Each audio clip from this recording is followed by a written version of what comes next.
no one should get away with that. And no means no. Jane, as we'll call her, is a rape survivor.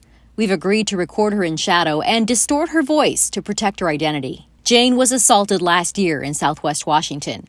Traumatized and scared, she still found the courage to call 911 and go to the hospital for a rape kit. You want justice for not only yourself, but, for other people if this happened to them by the same person. But more than 8 months later, she's still waiting for results. It shouldn't take this long for a rape kit to come back.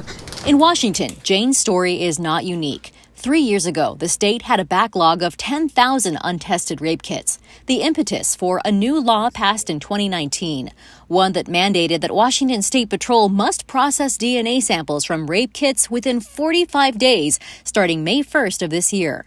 But as of May 1st, WSP says they're not quite there. We committed to cutting that wait time by over 90%, from 600 plus days to 45 days.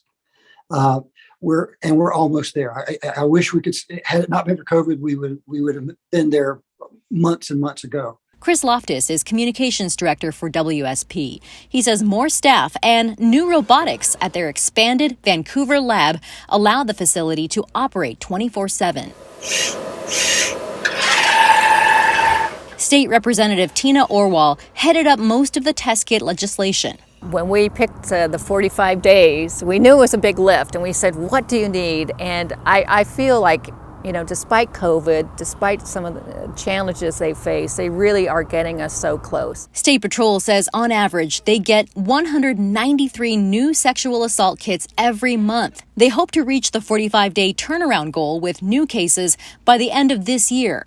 As for the backlog of older kits, WSP is outsourcing them to other labs to make room for more. WSP says of the 10,000 backlog kits they've tested, roughly 25% have come back with usable data.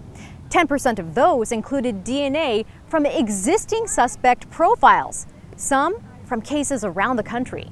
That means we have a serial criminal. And so the assumption that those were of little to no investigatory or prosecutorial value was just simply wrong. For Jane, every day she waits for her rape kit results is stressful. I know for me, I'm always looking over my shoulder. I'm paranoid I'm going to run into the person. She hopes the waiting is almost over. It's something that should be reported, and those people should be off the street. In Vancouver, Catherine Cook, KGW News.